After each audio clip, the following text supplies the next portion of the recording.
Hola, soy Britney.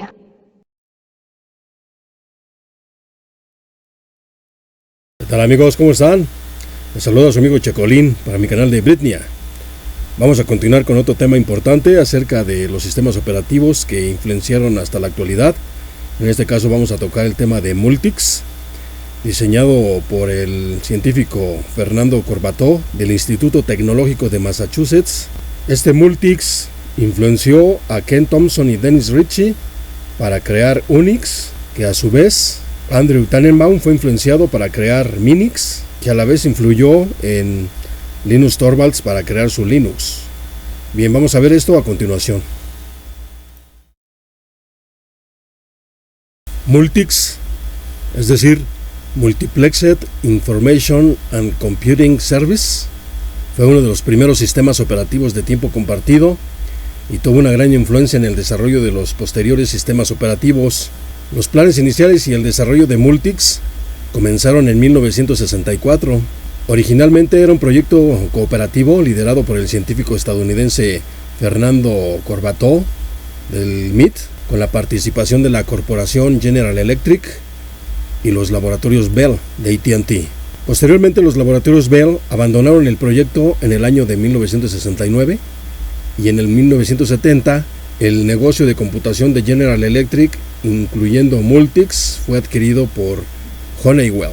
Multics fue concebido como un producto comercial por General Electric y alcanzó este logro para Honeywell, pero no tuvo un gran éxito. Sin embargo, tuvo un gran impacto en el campo de la computación gracias a sus muchas ideas nuevas y valiosas, aunque en su época recibió muchas críticas.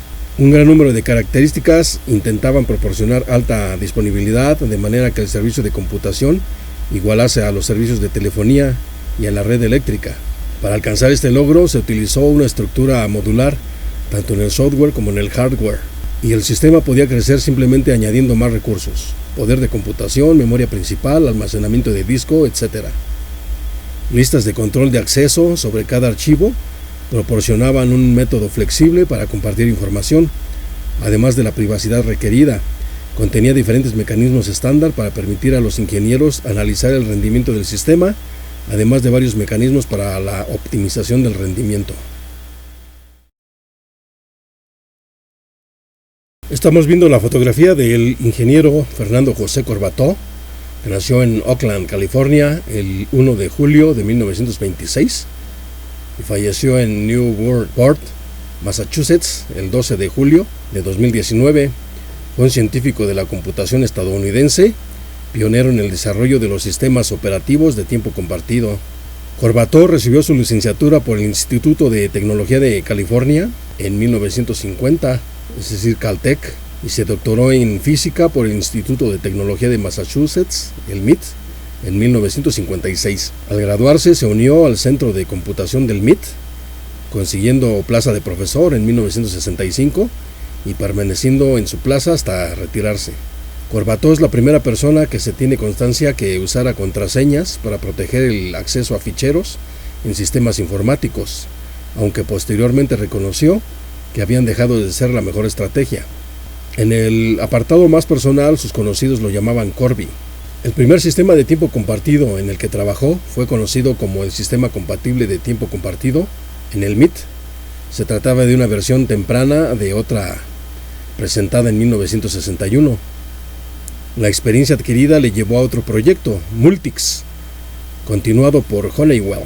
Aunque Multics no fue verdaderamente exitoso comercialmente, inspiró a Ken Thompson para desarrollar Unix, su descendiente directo, que aún en 2006 continúa en uso de amplios ámbitos. Además, también sirvió de modelo para diseño subsiguiente de sistemas operativos. Corbato es conocido por la ley de Corbato, que establece que el número de líneas de código que un programador puede escribir en un periodo es el mismo independientemente del lenguaje usado. La consecuencia es que es necesario el uso de abstracciones de alto nivel para construir sistemas de software complejos. Entre otros galardones recibió el premio Turing de la ACM en 1990, es decir, la Association for Computing Machinery, por su trabajo organizando los conceptos y liderando el desarrollo de las computadoras de tiempo y recursos compartidos a gran escala y para propósito general. Multics fue uno de los primeros sistemas operativos en el cual fue implementando un único nivel de almacenamiento para el acceso a los datos, desechando la clara distinción entre los archivos, llamados segmentos en Multics, y los procesos en memoria. Hasta entonces, la memoria de un proceso consistía solamente en segmentos que estaban asignados en su espacio de direcciones para leer o escribir en ellos. El proceso simplemente utilizaba instrucciones normales de la CPU y el sistema operativo tenía cuidado de asegurarse que todas las modificaciones fueran guardadas en disco.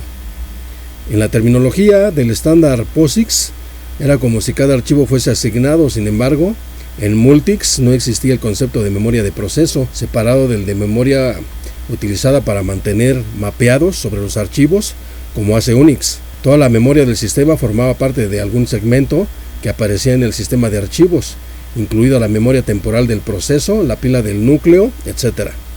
Esta era una desventaja práctica, dadas las particularidades de la arquitectura del hardware de las máquinas en las que se ejecutaba, y no del concepto básico, que era que el tamaño de los segmentos estaba limitado a 256K palabras de 36 bits, aproximadamente igual a 1 megabyte actual, y por lo tanto se debía utilizar código extra para trabajar con archivos mayores que esto, llamados archivos multisegmento.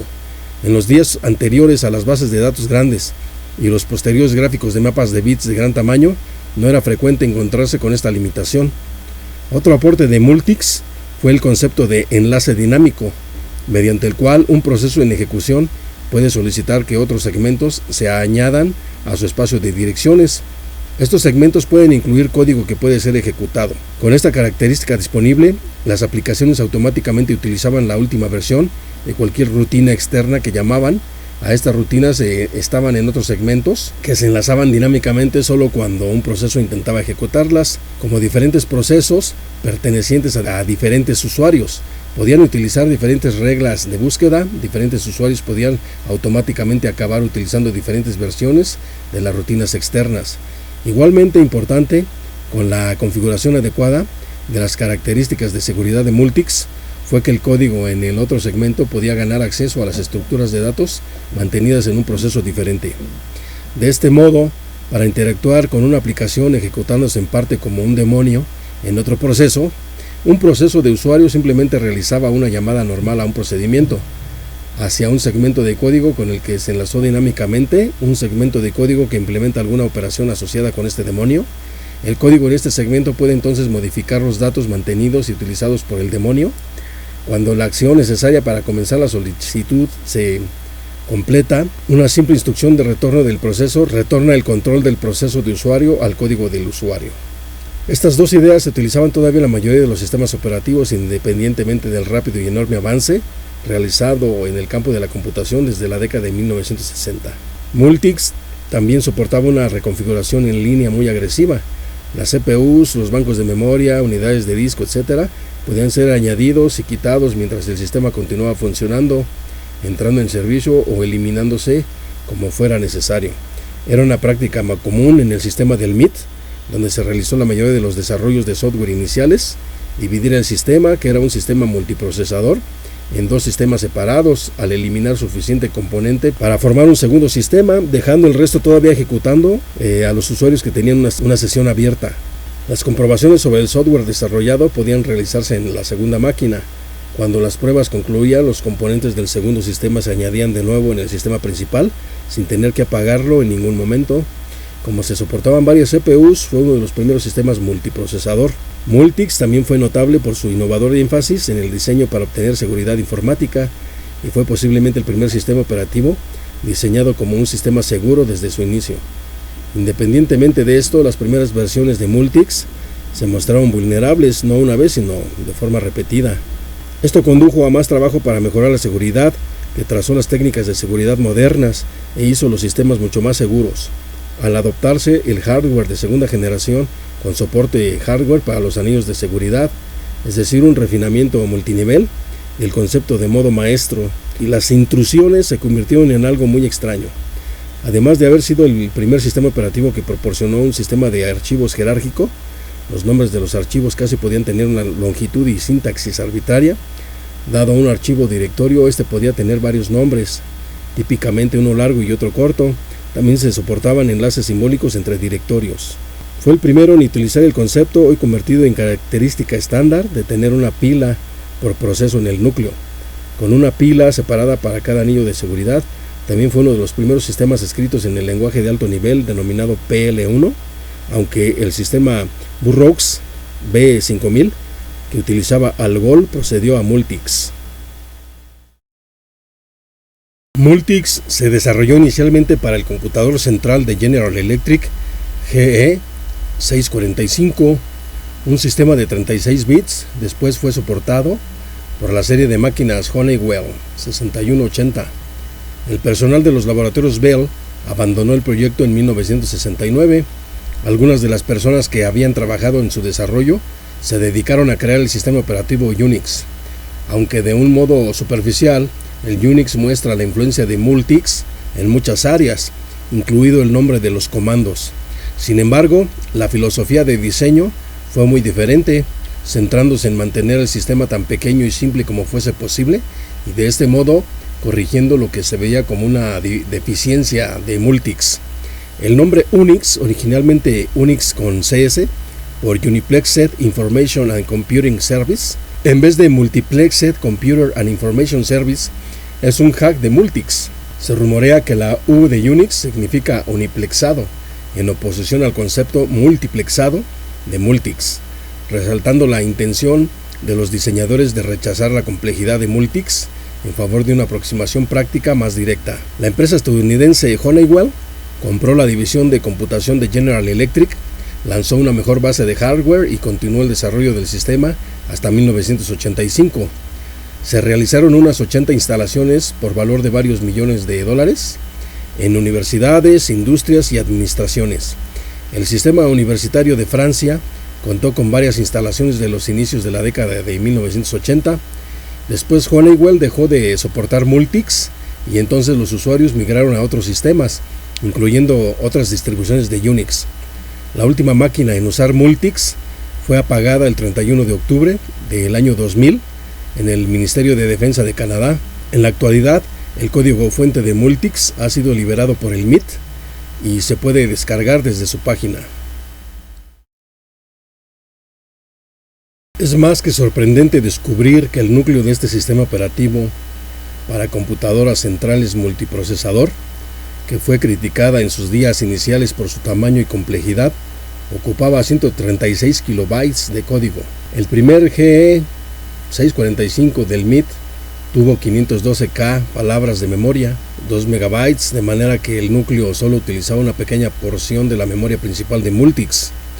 Medido de otra forma, el sistema completo, incluyendo no solo el sistema operativo, sino también el complejo compilador de PL1, los comandos de usuario y las bibliotecas de subrutinas, contenía aproximadamente 1500 módulos de código fuente, con una longitud media cada uno de unas 200 líneas de código fuente, y se compilaban para producir aproximadamente 4.5 megabytes de código de procedimientos, que actualmente hoy parezca pequeño, era muy grande para los estándares de la época. Y es así, amigos, que llegamos al final de este importante archivo acerca del sistema operativo Multics, que fue muy importante ya que influyó a la creación de otros sistemas como Unix, que a su vez vimos que influyó para la creación de Minix, y a su vez para influir a Linus Torvalds a crear Linux. Y a partir de este Unix ya vimos que también salió el sistema operativo de Macintosh y a su vez Android. Es por eso, amigos, que he tocado este tema importante, ya que, como hemos visto, desde los 60s, incluso antes, con el desarrollo del ratón, de la GUI y todo este avance tecnológico, es que hemos llegado hasta la actualidad, que como vemos pues ha quedado por una parte el sistema operativo de Apple Computer y por otro lado Windows, y también no menospreciar a Linux y Android. Es así, amigos, que estamos viendo que en la actualidad estos sistemas son el desarrollo de otros anteriores, pioneros en investigación y desarrollo, así que pues ya vamos entendiendo de dónde vienen todos estos sistemas. Por eso me gusta mucho lo retro, y vamos a continuar en otros posteriores videos Antes quiero agradecer a todos los suscritos que amablemente me están apoyando. Ya llegamos a 600 suscritos y los que amablemente todavía me están esperando para realizar futuros videos. Muy pronto ya les voy a colocar otros videos de otros temas. Así que bueno, pues les agradezco a todos los que siguen suscritos y próximos en suscribirse. Muchas gracias, amigos. Soy Checolín para Britnia. Nos vemos para la próxima. Muchas gracias a todos. Los invito también a mis canales de Checolín y Checonegger. Hasta la próxima. Britnia.